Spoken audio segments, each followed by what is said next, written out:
Aloha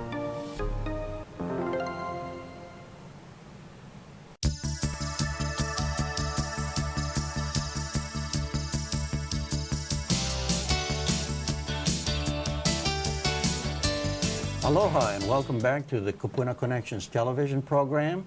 I'm Cullen Hayashida with St. Francis Healthcare System of Hawaii. This week we are talking about a very important topic with regards to fall prevention. And the title of the show is Fall Prevention, 4 Steps to Reduce Your Risk. And with us are, with me are two guests, experts in this field in Hawaii, and I'm going to ask both of them to introduce themselves, starting out with Valerie here. Thank you, Cullen. I'm Valerie Yontz, and I work at UH in the Department of Public Health, and I am a member of the Fall Prevention Consortium and have been working with them as an evaluator and a resource person. Okay. My name is Michael Dowell, and I am the owner of Stay at Home Modifications, and I'm also president of the Fall Prevention Consortium for the state of Hawaii.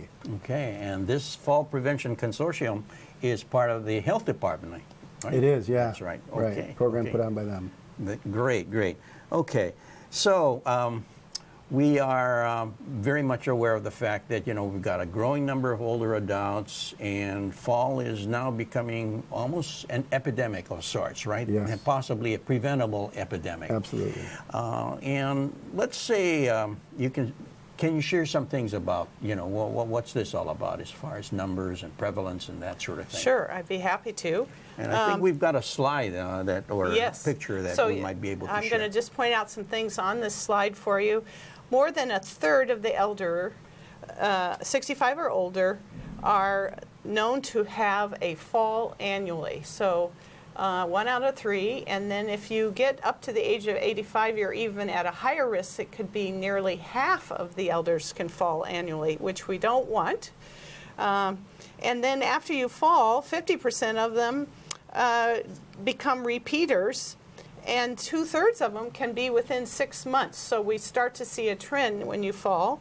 And then the two concerns from this are the serious injuries. 20 to 30% who do fall have some kind of moderate to serious injury, and 25% who fall, 50 are admitted to the hospital and will die within 1 year. So we're very concerned. It is an area that everybody's aware of, and that's why the Department of Health has been such a leader in helping us with preventing falls with the Fall Prevention Consortium. Yes, and I think we've got another slide here that shows us some additional statistics that is also quite significant, yeah?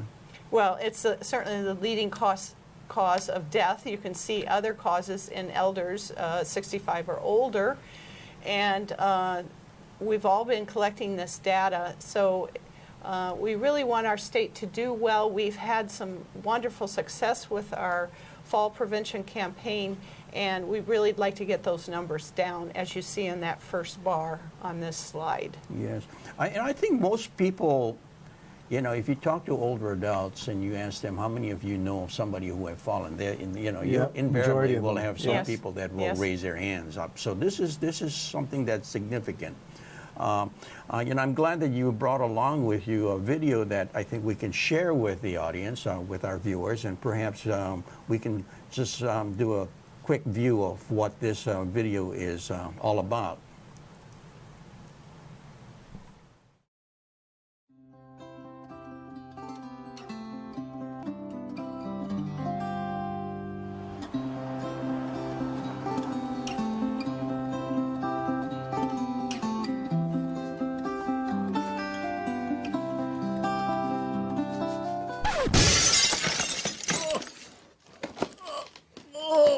Call 911.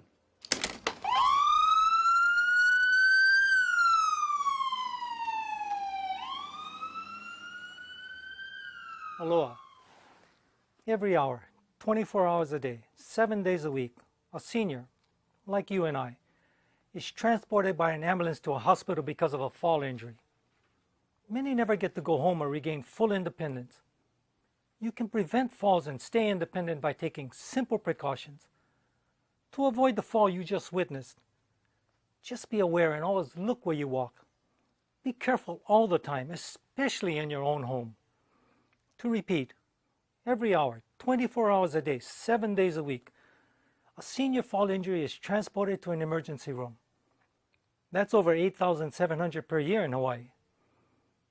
That's too much. You and I have to stop falling. And we're not just gambling with our own life or independence. Oh no, your family, your spouse, your children, even your grandchildren will also suffer. So, here is a quick look at the 4 things you and I can do to prevent falls. 1. Check our medications. 2. Make sure we get an annual vision check. 3. Figure out a way to stay very, very active in a fun way. And finally, 4. Make our environment safe and secure with no fall hazards, with grab bars in the bathrooms and an electronic call device to use. It's proven. These tips save lives. But you have to do it. The buck stops right here. Promise. I will do everything I can to prevent a loved one or myself from falling. Thanks for listening. Aloha and mahalo.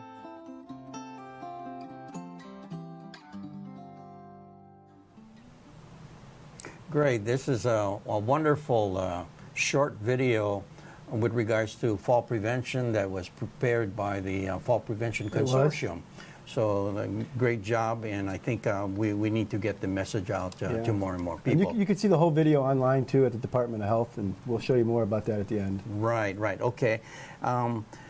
You know, I think one of the things that was mentioned was that there seems to be 4 different things that will help to prevent fall prevention. Will help to prevent falls. The 4 pillars, so to speak, and perhaps we can kind of talk about that. Sure. The Fall Prevention Consortium developed the 4. The first one is medication review. So we have it here. These 4. And so you want to talk about the medication? Well, just to say that the 4 pillars, through good science and a good record of experience, these 4 are considered pillars because they are important areas called evidence-based intervention. We have proof that they make a difference. So medication review is one, and then have your eyes examined. Here's the summary. Have your eyes examined, make your home safe, and then stay active and exercise. Okay. And with regards to medication review, what can you suggest? Well, we have a lot of pharmacists in the state that have agreed to be a place where anyone can take their medicines and have them reviewed. But the primary person for everyone is their provider. So be sure you have them checked annually, everything that you take. And be sure you're taking your medicines as directed. We find that a lot of people have 4 or more, they call that polypharmacy, 4 or more medicines, and then we find that there can easily be interactions. And the main things that we're looking for is lightheadedness, dizziness, and low energy. A lot of people, their blood pressure really drops and they just feel like they have no energy, and so then they don't even pay attention to their feet and they fall. I see. You know, I think too, older people have many doctors, right? And oftentimes these various doctors are not talking to each other, and everybody's prescribing different medications. And as you say, a medication review might be able to catch all that, right? Yep. Yeah. They can even catch some of the over-the-counter stuff that you're taking. Some people might be taking ginkgo or other types of supplements to help them, but these can have adverse effects on the other medications that you're taking. And sometimes you're taking old medications and out of date and all kinds of issues. Or not with the food you're supposed to, or drinking, or at the right time of day. Yes. Okay, so medication review is important. Well, and both the pharmacist and the provider have access now to these online programs. They plug in all your medicines and they'll tell you immediately if there's an interaction, the dosage is too high, or something's wrong. So we don't even need to rely on the individual remembering all of these medicines. They have access to the online programs that will critique your unique combination of medicines. So Okay. that's the exciting leading edge, Yes, and why yes, the annual review makes such yeah. a difference now. Someone even said perhaps it might be worthwhile just to use one pharmacy or one pharmacy company. Like say, for example, Yes. If you go to multiple pharmacies, then they won't have it in their computers, I guess. Yeah. So that might be something. Stay else. consistent, yeah. Be consistent in that respect, Mm-hmm. perhaps. Yeah. So these are all part of just the importance of medications as a way of preventing falls from occurring. Right. Okay. Now, another thing has to do with, I guess, the eye checks. Huh? Yep, getting your vision checked once a year is very important. Your vision is one of those things that kind of goes slowly over time. You don't notice the next day whether... What are we seeing here? What you're seeing here is you're seeing someone with cataracts or glaucoma. So you're actually lowering the field of vision. It's harder to see on the sides of your eyes. And if you're walking up a set of stairs or outside, there's lots of things you could trip over. Okay, got it. And then, so, a lot of times I see a lot of these old glasses that people are wearing. And unfortunately, it's been 2 or 3 years since they've got them checked. They've grown accustomed to it, and these are going to be the things that lead to a fall. I see. Okay, and we have another slide, I guess, having to do with medications. This might be a little bit more difficult to see, but You could see the fuzziness in the middle of the one with the diamond head there. okay. And when you're looking at that, you're not going to be able to see what's in front of you. That might cause you a hard time for reading or driving, even more importantly, because your vision is a little bit blurry. Or even reading your medication bottle properly. And this is caused by a different kind of eye Yeah, condition? there are so many different types of eye conditions that can lead to an impairment that it's always good to go once a year to check to make sure nothing new has developed. Or if your medications, again, might have interacted with The them. fuzziness comes from the cataracts. Oh, the Yeah. cataract. The Okay. The cataracts and the Okay, so glaucoma. this is oftentimes age-related. So again, we need to go in and have your eyes checked regularly. Huh? At least once a year, I suppose. Huh? Yep. Or something to that effect. Okay. So those are important things to keep in mind. Then there was, I guess, a third pillar or another pillar having to do with what was that? Home safety. Home safety and home modifications. Typically what you're going to find is most houses were made to raise families in. They weren't really made or prepared you to grow old in. So you have stairs and rugs and all these little things that when you bought the house, raised your kids, you could run up and down those stairs 50 times a day. Now people are looking at these stairs and they're looking up going, oh God, I got to get up these stairs. Yeah. And you get used to your surroundings. So what I like to tell people is that, you need to make your house adapt to fit your needs. You shouldn't be adapting to fit your house. When that happens, when you're getting complacent and you're not making your home safe, you're putting yourself at risk of falling. Getting rid of the throw rugs, the loose cords, putting grab bars in the bathroom. The bathroom is one of the where half the accidents happen. And something as simple as putting a grab bar to step over that tub is going to reduce your falls by 40%. And not the kind that has a suction cup. No, those are Tell us about that. the suction cup ones. They give you a very false sense of security. They don't even call them grab bars.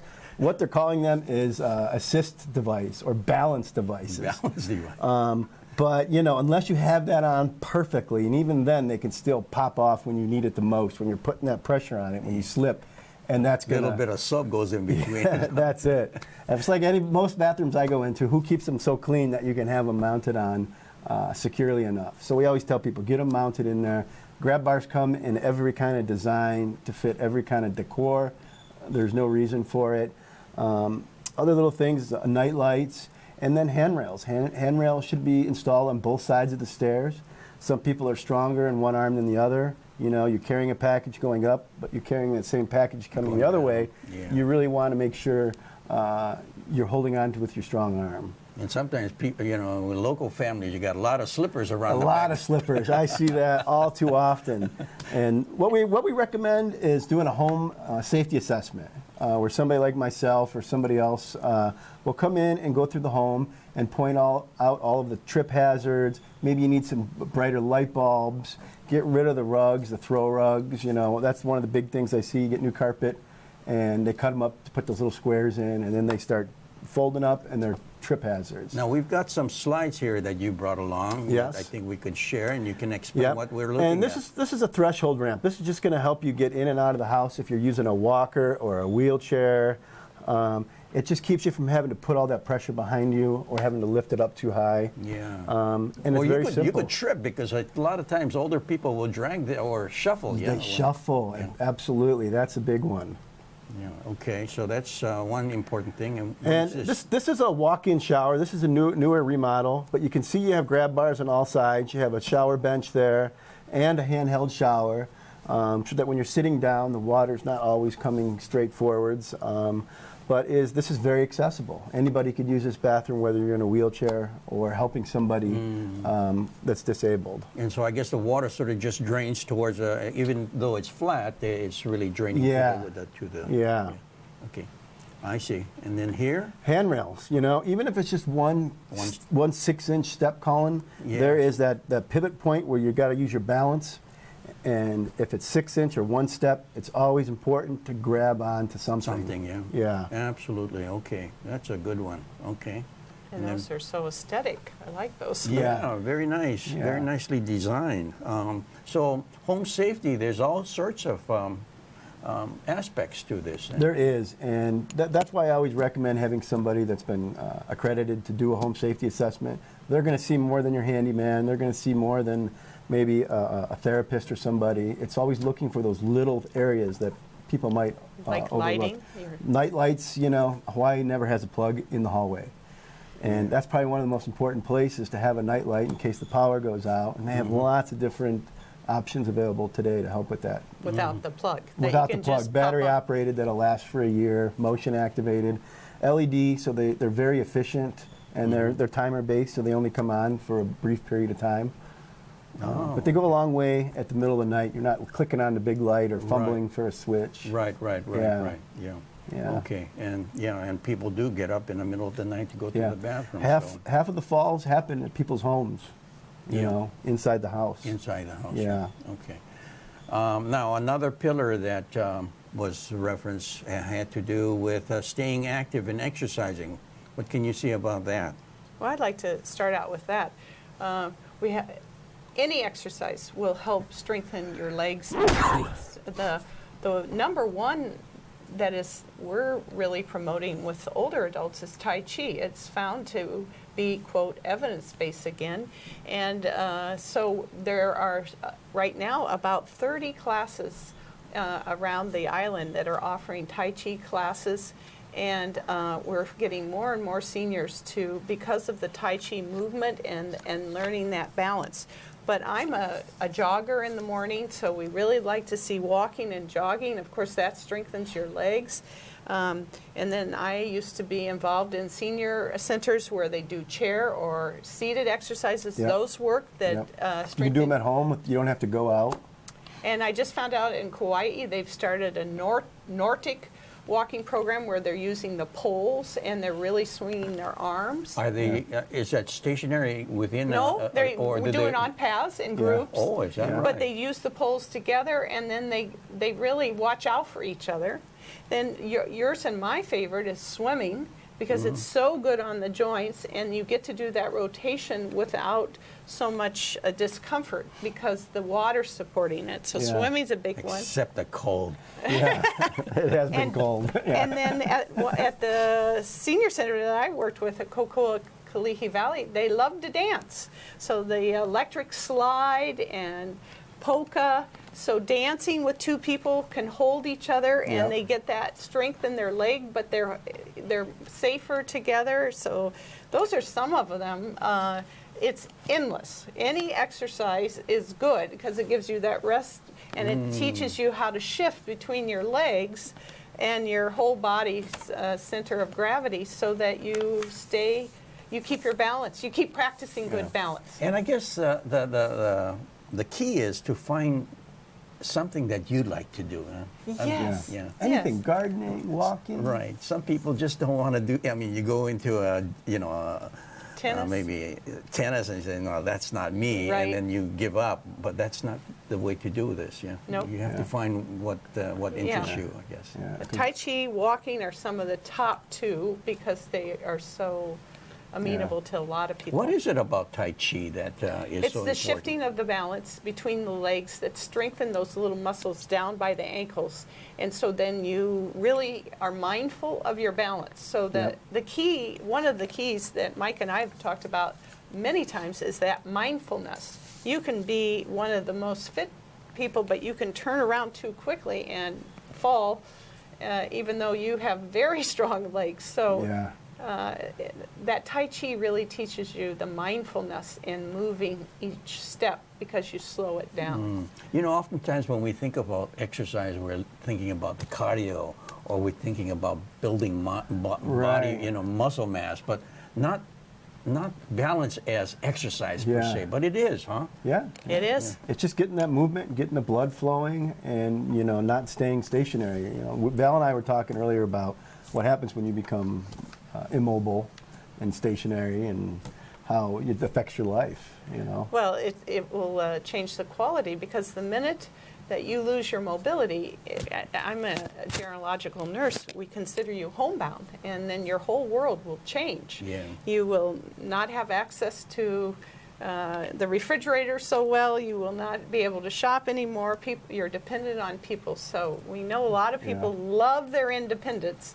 Yes. And you can do it's a movement called successful aging. You can really take some of these simple reminders and incorporate them into your lives, add some grab bars, get your eyes checked, get your medicines reviewed. None of these are hardships on you. Yes. Nothing. And away you go. You're successfully aging. Yeah. Absolutely. And Yeah. With joy. And we can stay in the community for a longer period of time, Yes. right? That's Yeah. right. Where you want to stay. Not Now, let's say, my mother has fallen, and she's trying, maybe has fallen a couple times, and, so she's maybe not able to do many of the things that you're suggesting, perhaps. Well, what kind of suggestions would you have for a person that has gone through this, this stage of actually falling, and then we're dealing with the prevention of falls, but this may be something else. Well, what would you have to suggest about? I think somebody that, again, once you've fallen once, the risk is starting to snowball. Increase, right. So the first thing is, getting exercise. Follow the 4 foundations. Get your eyes checked. Do everything you can to make your house safe. But just be, one of the things we've fallen is that we've learned is once people fall, they develop a fear of falling again. So they don't want to go do anything. They're afraid to go check the mail or go out of the house or go anywhere. Good point. And then all of a sudden, it's this snowball effect where it spirals, and you get depressed, and then you don't want to go out, and all of a sudden, this happy person, just because of a fall, is now getting depressed, and is not. Well, and they could go to their provider again, and specifically to be assessed for the risk of fall, and then the provider could make a referral to the physical therapist is one idea. Yep.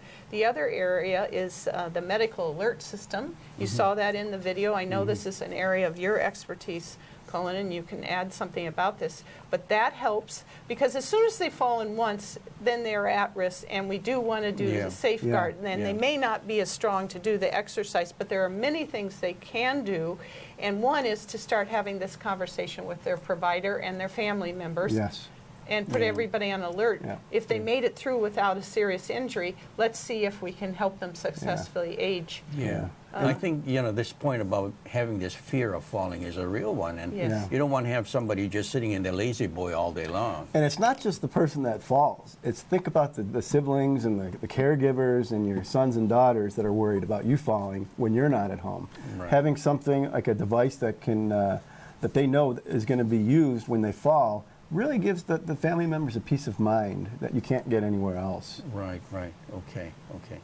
Now, we have community resources out there that perhaps you might want to share with us. Oh, we do. There is a website. You're seeing the manual that has our state plan in it, and this is the wonderful objectives, and it talks about these 4 pillars in there that are guiding the consortium to use the different approaches. And also in there is the website to the Injury Prevention and Control section of the Department of Health. And they have, if you Google preventing falls, and you can put Hawaii, just those 3 words, or preventing falls in older adults, Hawaii. If you don't put Hawaii, you'll go to another state. So just be sure you put it. Wasn't there something kind of pidgin English, like no fall? Yeah, or no get hurt Hawaii. No get hurt. No Hawaii. hurt, Oh, yeah. we can't forget that. Yeah, you cannot. That's only Hawaii. Very good, thank you. No get hurt Hawaii. So on that website are the Tai Chi classes. Yeah. Are the checklist for the home, so you can start the checklist on your own. Okay. Are some the 2 videos. Okay. You saw a snippet, one that's from a peer-to-peer, an elder to elder, Alan did, or one from a caregiver perspective. Mm-hmm. And then tons of information.